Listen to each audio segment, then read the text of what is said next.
don't you turn that station, don't you turn that dial, because if you do, you're going to miss a really, really, really, really good show. We have as our guest Steve Edwards. Everybody would know this guy, like 20, 25 years in journalism, and he's only 32. He must have started like when he was 7 years old, seriously. And so 14 years at WBEZ. Everybody would remember 848. Steve Edwards is known as the fairest interviewer, but more importantly, he's now at the Institute of Politics, which is David Axelrod's fantastic organization at the University of Chicago. You're going to learn everything you want to know about interviewing anywhere, whether it's the Institute of Politics, BEZ. Don't you turn this station. If you do, you're going to miss a really, really, really good show.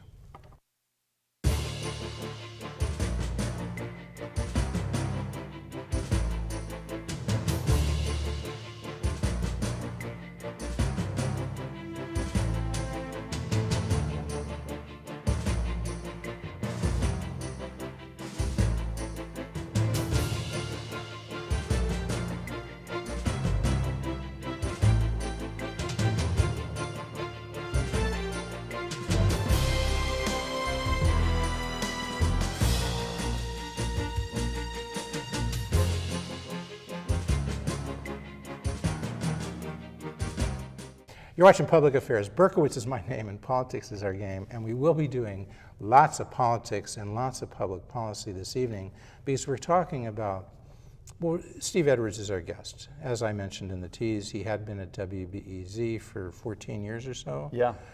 Everybody would know 848, a really fantastic program. It's changed since, but when Steve was there, it was great. He did political interviews, he did current events, he did pop culture stuff. Now, for the last year and a half, he's been at the Institute of Politics, which is, the director is David Axelrod, who, of course, some would say he created Barack Obama. That might be going too far, but he certainly got involved with Barack a while back, and certainly when he was running for the U.S. Senate, and then running for president. And so David Axelrod knows so much about politics and public policy, and now he's come back as a University of Chicago alum to give the university what it didn't have when he was there, which was some practical politics. And Steve Edwards is going to tell us, what's the essence of the Institute of Politics, Steve Edwards? Well, first of all, I should say, Jeff, it's a thrill and an honor to be with you here because as somebody who's seen you work and watched you work, not only here, but around town over the years, and had you as a guest on some of the programs I hosted, I have great admiration for you and your commitment to politics. Don't suck up to the host. Don't suck up to the host. Okay, all right. But I do sincerely no, thank you for the compliment. I appreciate it. The Institute of Politics is a nonpartisan institute dedicated to elevating the quality of public discourse around politics and public policy and to inspiring and training the next generation of public service leaders. That's the short statement, the mission statement that guides what we do. And we launched in January of 2013 formally, and we do 3 significant programs: a speaker series, which provides opportunities for not only students but members of the public, as you know, to get. Who did you have in the speakers for the last week? I mean, the last week with the holidays and so forth, it was broken up. But last let me go week back or 2 2 weeks ago. 2 weeks ago, right. Doris Kearns Goodwin on her new book, Bully Pulpit, looking at TR and William Howard Taft. We also had Richard Reeves on JFK. We had, the week before that, Joe Scarborough from MSNBC. We had Mark Halperin and John Heilman, the guys from Game Change on their 2012 book. It's just like a who's who, who's in the news, who's important, who's written something of interest, who's involved in politics. Last week we had Joe Biden, the vice president, come through as well. Yeah. You could have had Obama over, and you could have called me, and just you, me, and Barack would sit down. Because just for a little chat. Well, as a slight digression, you knew Barack way back when, right? I did. When did you first meet Barack? I first met Barack Obama when he was a candidate for the 1st District congressional seat in 2000. 2000. And in fact, here's something, I don't know if I've ever told you this, but myself and my colleague Gretchen Helfrich at WBEZ at the time, we were the co-moderators of one of the only debates, I think perhaps even the only broadcast debate in that campaign. It took place at Kenwood High School in the auditorium. Donnie Trotter was there, Barack Obama was there, Bobby Rush was a no-show for part of it and came midway through, stayed for about 5 minutes, and then left. And that's when I first encountered Senator Barack Obama. And so did you know at that point, that would have been, so that was The election was in March of 2000, I think, right? The primary, Yes. Democratic Yes. primary. Yes. And so this forum was probably in January or February of 2000 or That'd be something about like that, right. Yeah. And there was a fourth Give or candidate. I'm blanking who it was, but I think there was a fourth candidate. I Maybe not. I only remember those three, but you could be right. But in any case, okay, so you saw Barack then. Did you say, I think that guy's going to be president of the United States? Did you really? No. No. Well, what did you think? But then? I What will did say you this, think? and I think those who knew Barack Obama then, whether they were in politics or not, other journalists, had a sense that this was somebody who was a star or potential star within the political universe. I mean, it's a little bit like the NFL, right? You've got 22 people on the field. All of them have to be accomplished to get there. But on any given field, there's just a handful of superstars, and they have a certain kind of transcendent quality in their ability to connect with people, their ability to communicate, their knowledge of policy. And I think very early on, there was a sense that I had and that others who knew him in various circles that this guy had a special set of talents that if you match them with the right opportunity could go very far. I don't think any of us thought that he'd be president of the United States within a decade. No question. But you probably thought, But well, you thought this guy has a future. He's got And a there were a big lot of people future. writing. I mean, I remember there's a long article in the Chicago Reader, a cover story, one of those 40,000 word pieces that went deep into the race and his background. There was a sense, I think, in the press corps that, and some in that community that,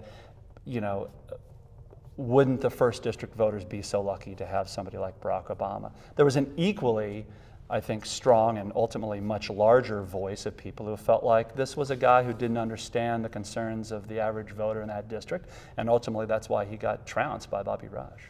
Yeah, even Barack said he got spanked. It was Spanked like was 2 to the- 1. Was it like 60, Yeah, it wasn't 60 to close. 30 or something like that? Yeah. Maybe even worse. Yeah. And why do you think he got spanked by Bobby Rush? Well, I mean, I think it had to do with some of the things I was just talking about in particular.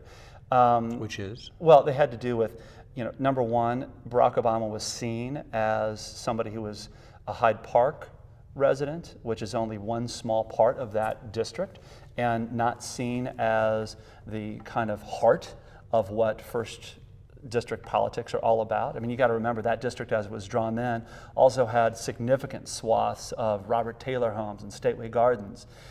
He was seen as somebody who was intellectual and elite and not part of the world of community concerns despite his community organizing. He wasn't somebody who grew up in Chicago. Bobby Rush had long-standing history in Chicago in that community as an organizer, as an activist, Black Panther Party member. And I also think he had an organization that he was able to tap to put him over the top. I also think that, frankly, Donnie Trotter and Barack Obama split some of that anti-Rush vote that might otherwise have gone to one of them.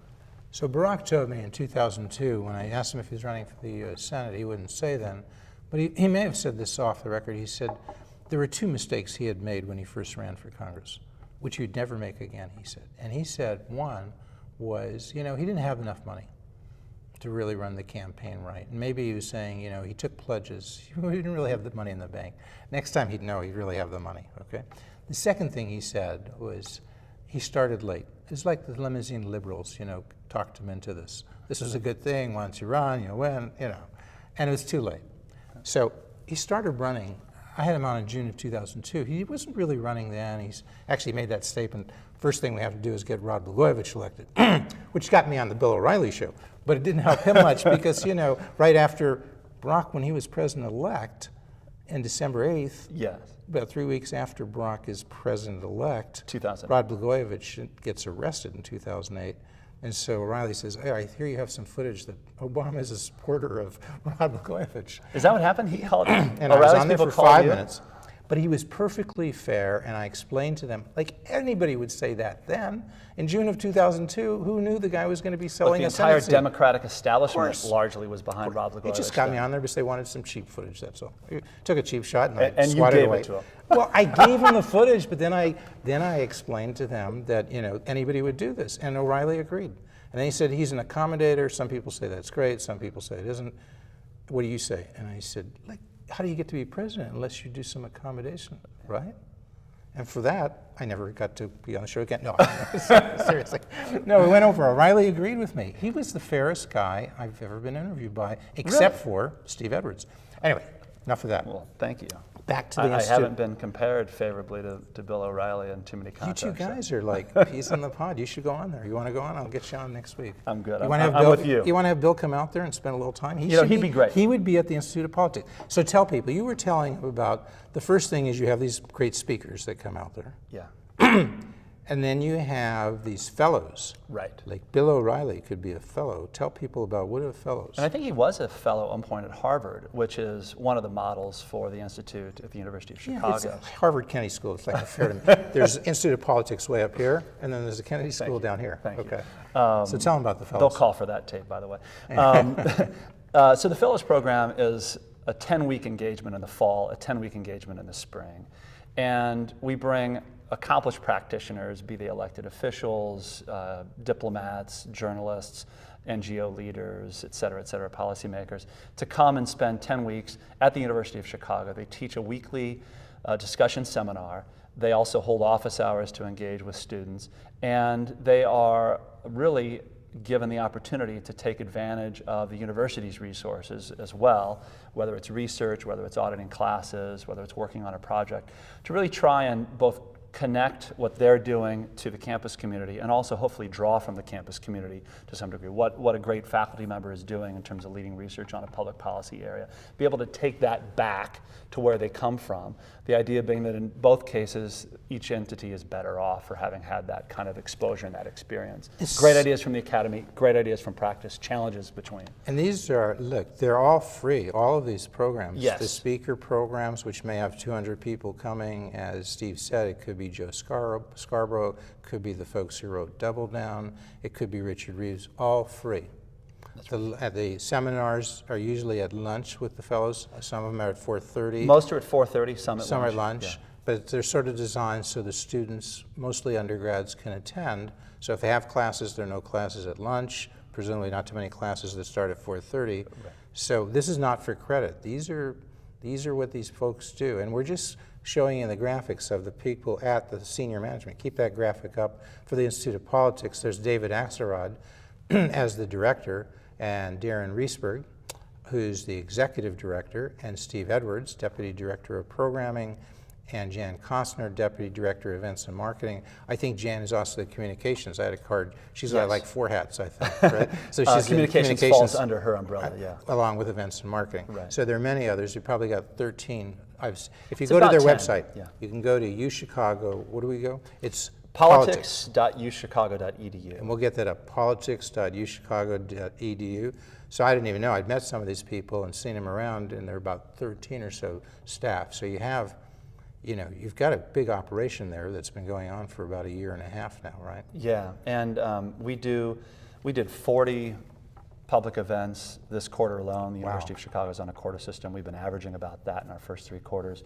We do about 40 fellow seminars per quarter. And then the third piece are opportunities for students to get hands-on exposure to politics and practice, principally through internships. We sent about 165 students on summer internships, everywhere from Rubio's office to the White House to places in between, local government, So NGOs. you process these interns. These interns don't come in here and stay at the Institute of Politics. Some may, right? Right, we do have some interns at the Institute of But the Politics, great real majority is to focus process get them somewhere out, else, to get them out. Yes, learning to be doing substantive work where they have a chance to not only contribute but also gain experience that they can use to further their own. How long are the internships? The internships are 10 weeks in the summertime, and then we have a few academic internships as well in aldermanic offices and a new program that will provide research opportunities for UChicago graduate and undergraduate students in local units of government here in the Chicago area principally. So you say, are they principally local as opposed to in Washington or Springfield? The academic year internships are principally local just by virtue of the fact that these Okay. are students who have to go to school. Summer, we did about a third in DC, another third in Chicago, and then the other third was split elsewhere around the country. And the ones that, are the year-long internships the local ones, did you say? That's right. Yeah. And how many hours a week do they devote Well, to the it internship? varies depending on the student's schedule. But they're full-time students. They're full-time students, so this is anywhere between on average 10 to 15 hours of work, sometimes as much as 20. So when I go, and you do, folks, they let, like, how do we describe this? Middle-aged folks, I mean, they let adults, they let alums, everybody, it's free. You've passed security. I passed. So I'm going to this seminar, and there are about 20 kids there. Yeah. I call them kids, they're young adults. Yeah. They're probably 19 to 22. And then there are a few alums. I'm not the only one, but maybe 2 or 3, few who members are of the there. community, And they're generally. members of the community. And it's just fantastic. Number one. Milton Friedman said there ain't no such thing as a free lunch. He's wrong. Milton, we apologize. May he rest in peace. But there is a free lunch. It's over at the Institute of Sometimes Politics. we do You provide often have Sammy free, for you. fantastic lunches. Thank you. But seriously, the main thing is the program. Access to this program is free, and I can ask a question or two of these folks, but mainly just to listen to the flow of the conversation. This is like a high-level seminar. Yeah. It's the University of Chicago. Well, and it's interesting. I mean, you and I both having experience in the media, I've been struck by how different, in some respects, the contextual frame is around these encounters. Somebody comes on your show, somebody comes on Hardball or The Factor, or even shows on BEZ. There's an expectation on the part of both parties, and I think now increasing on the part of the audience, that this is going to be an interview that's all about making news, about accountability, about pinning people down on particular issue positions in politics. And that's an important function. And there are many people who do that very, very well, and it's necessary in our politics. But I think what often is missing from the public discourse is sometimes a sense of understanding, and you do this well on the show, understanding what somebody's motivation is for the views that they have. So how are they thinking through a problem? What are they doing to actually try and advance something? What are the possible outcomes that they might see? And when they come to the Institute, there's, I think, without that sort of media context, there's sort of an opportunity to have a freer discussion. I don't know that people are telling tales out of school. It's not like people are revealing things that they wouldn't otherwise reveal. They're all nominally off the record. But you hear them thinking aloud. Yeah. You hear them sort of trying to process and deal with problems, trying to actually figure things out. You mean the fellows as well as the students? Yes, and I also think many of the elected officials and other players in politics, you get a deeper sense as to why they pursued the career they did, why they actually came to hold the views they do, all those kinds of things. And I think that's, when done well, remarkably illuminating and rare, frankly, in our current discourse. So some of the fellows, give us the names of some of the fellows. You had somebody, Amy Walter, Amy Walters, who appeared on the show from the right. Political Ramesh Report. Panuru of National Journal. We have Vin Weber, former Republican congressman. In addition to them, we have former Missouri Secretary of State Robin Carnahan. So you think you're achieving balance between Democrats and Republicans? We are working very, very hard at that. It's you don't very, count very like important. every number, but you try to see conservatives, liberals, Democrats, Yes. Republicans, I mean, every way giving you people can, a spread. across Now, the ideological because spectrum. somebody might suspect, David Axelrod, he's been known maybe to be a little left of center, right? Yes, Would that be fair? He does have that reputation. But he's out there striving and telling you guys to be balanced, right? Yes. He's and not that's taking something advantage of this. I'm not surprised by that because my conversations with David about this leading up to this, indicated to me that he was committed to that. But I've been continually impressed that everybody at the Institute, everybody at the university is intent on making this a place where Republicans and Democrats, liberals and conservatives across the spectrum can come and engage and feel like they have a home. So we've worked really hard at that. So what do you think? We're going to go back and forth here. Probably got about 15 minutes left, maybe a little less. Because this show, it's about you, it's about David, it's about the Institute of Politics. You made a career move, going out of mainstream journalism. In a sense, what you're doing is somewhat similar now. You're interviewing some of these speakers. Occasionally, yeah. Occasionally. Not before, you were doing it every day, so it's a little less. But what's your view? What makes a good interview? You just alluded to that. So if you were doing an interview at BEZ and you had a politician there and you had Barack Obama there and it was like 2003 and he's running for the U.S. Senate, bam, what are you trying to do in that interview with Well, Barack and Obama? I think in some cases an interview like that is slightly different from other interviews that you might do. I think what's... We'll come back to that, but so you're doing that back at BEZ, 2003, he's running for the U.S. Senate, he's got 6 competitors in the Democratic primary. What are you trying to accomplish in that Well, interview? I'm trying to do a couple things. Number one, at just the most basic level, I'm trying actually to give the potential voters who are listening an opportunity to understand what he stands for on a series of important issues, how he might vote on a series of important issues, and trying to move that broadly and with some degree of depth in each area. So number one, who is this guy and how might he represent your interests as an elected official representing the state of Illinois, number one. Number two, I want to actually get a sense for how what he says checks against what he's actually done or said in the past. Because, as we know, politicians oftentimes, massage the record or they shape what they might say for the particular audience they're talking to. So if somebody has sort of evolved their position, changed their position, not acknowledged a particular point of view, I want to make sure that's available to voters and that we have an opportunity to pursue that as well. I also want to make sure that we have a sense as to who they are as a person. What are the kinds of things that have motivated them and shaped them in some way? I often think that while it's vitally important to understand where people are on the issues, increasingly as I've covered politics, I also come to believe that character does count. And what I mean by character is not just this idea that you have particular values that you stand for and as a social issue set. I don't mean it in that sense. I mean, how do you think, what's important to you, what kind of a person are you? And how might you make decisions? Those things are very, very important. So when you had Obama there, if Yeah. you can remember back to 2003, Yeah, what kind it's of a long things were way. you trying to get at as to his character? Well, I think at that point, I was trying to get a sense for how he would translate who he was as a state senator representing the district on the south side of Chicago, largely based around Hyde Park and Kenwood, to an experience that was statewide. So how that connects with the concerns of voters in Carbondale, the concerns of voters in Rockford and Moline, concerns of voters in DuPage County. Because as you know, to run and win and be successful in the city of Chicago, especially in his district, is a very different set of concerns and focus points and what you might actually do to win voters and win over voters and maintain their support than what you might do if you're running for that same seat in Carbondale. When I asked Barack, what's different about him relative to his competitors, I was kind of struck by his answer. This was back in 2003, 2004. He said he's running against for the U.S. Senate nomination in the Democratic primary. He had 6 competitors. Yeah. And he said, number one, he knows the issues, he takes a position, and he speaks out.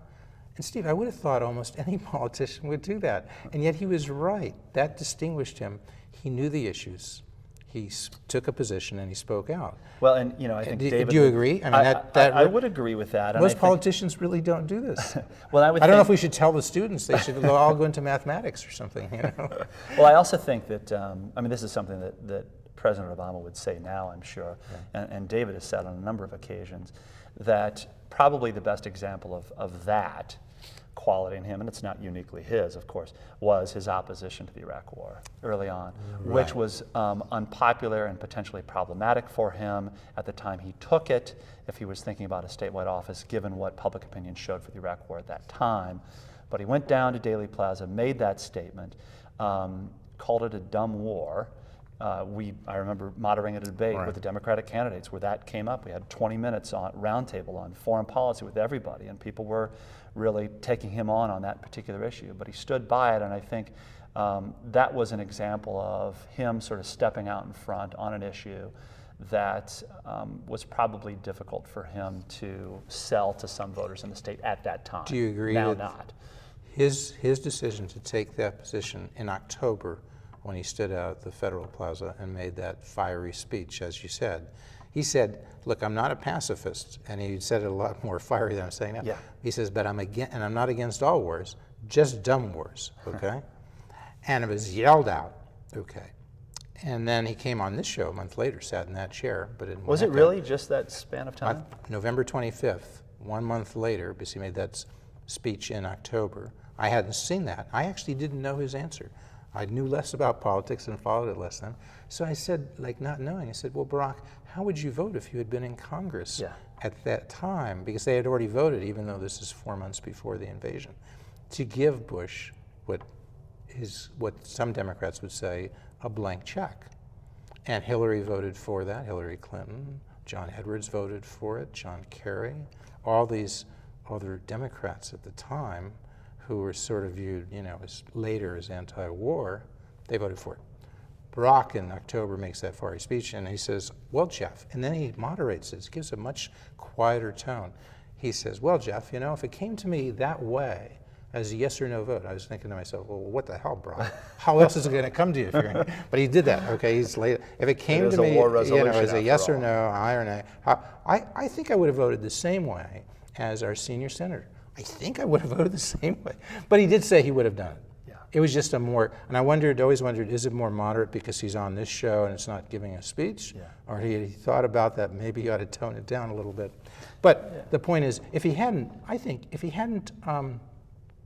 taken that position at that time, and they wanted that clip. I mean, they used it, and it's all over the internet. You can find it. It's Google Berkowitz and Obama. You could call this sort of an act of political courage. You could also call this an act of political calculation and strategy and differentiating yourself from a very crowded Democratic field, and what's going to be authentic to you, what's going to resonate, what's going to differentiate yourself. And I think that there's a lot of evidence to suggest they saw an opening there too. And I don't think he would have become president, because when he's running in the primary, and it's just down to Edwards and it's down to Clinton, it's down to him, both those folks voted for it. And as you know, in the Democratic primary, the base is an more enormously liberal. Powerful Right. He said, position for him. Question judgment. I had the judgment to oppose it. When these two supported it, he wouldn't have been president of the United States. 4 he years wouldn't have won later, the Democratic it was an primary. enormously Right? powerful point of differentiation. All right. So, and underscored this idea of change, and I'm not a part of the establishment. So now you're doing an interview. Who were you interviewing last week? You had at the speakers program. I interviewed Mark twos. Halperin and John Heilman with Double Down. Double Down. So tell people who they are, and what were you trying to do in that interview? How did that differ from interviewing candidate Barack Obama? That's a great question. Mark Halperin is a former political director for ABC News, now writes for Time. John Heilman writes for New York Magazine. Those two were the two authors behind Game Change. Let's see if we can get this up here. Look at this. God, you're good. God, okay. Wow. So here we go, right here. So Double Down. So Mark and John, you owe me big time. No, I'm just kidding. Okay. So this is the follow-up to their Double Down. 2008 Game campaign Change, book, Game Change, which of course was turned into the HBO movie. Inside the Obama and McCain campaigns, lots was made of that, and particularly the Palin pick on the part of McCain. This is their 2012 take. The challenge for me on this, number one, is anytime you're doing a book interview, and this clocked in at more than 400 pages, is trying to sort of make sense. Because you actually had read the book. Larry King said, I don't read the book, I want to be like my viewers. Seriously, that's what he said. The guy made $10 million, $30, $100 million. How much do you make? He didn't read the book. You read the book, right? I read the book. Okay. I understand his philosophy about that. I tend to believe that you should read the book if you're going to interview somebody. Yes. And I do think that. So this gets to the point I was. But I interrupted you. Go make the point. Well, the point what I was are you trying to do in this interview? interview? Yeah. So you've got a 450-page book. What about it is interesting, salient? How do you actually encapsulate the book to some degree without taking us knee deep? You're doing a half-hour interview and then you're turning it over to questions to the audience. And then also, how do you create? This is also, I think, part of hosting a program, whether it's live in front of an audience or live in front of a broadcast audience like this. Part of what your job is to invite more people to the table, metaphorically. And in this case, it's your audience. People who haven't read the book, don't know the topic, don't know who the two individuals are. And only 3 or 4 people had read the book in that audience. So I was also trying to create a framework. And the third thing I was trying to do is not repeat every single interview that had been done with them up to date, up to that point, and not just sort of regurgitate, now a full year's worth of postmortems on the 2012 campaign. So what were the things that were interesting and thematic about their take that might help us understand what was really going on in the 2012 campaign and its lessons? Okay, so we only have, time's gone all too fast. You've got to commit to come back because we only got about a minute left, and we've barely touched the surface here. And send your guy, Mr. Axelrod, over here. Could you do that for me, please? Maybe he can, follow up and pick the few things you've missed and follow up. Okay, so in a minute, what do people need to know about the Institute of Politics? What did we not cover that you want to make sure they understand? Well, I think we've talked about a lot of the structural things. Right. But give us the passion. What we are do people sense the passion of your fellows, of your speakers? Yeah, frankly, the University of Chicago has been a part of significant change and significant advancement throughout its history. We feel that the problems that politics sort of exhibit now can best be addressed by something that is vibrant, something that is truly passionate about substance, about elevating the quality of discourse, about motivating young people, not to just knee-jerk take jobs in any other sector, but to think about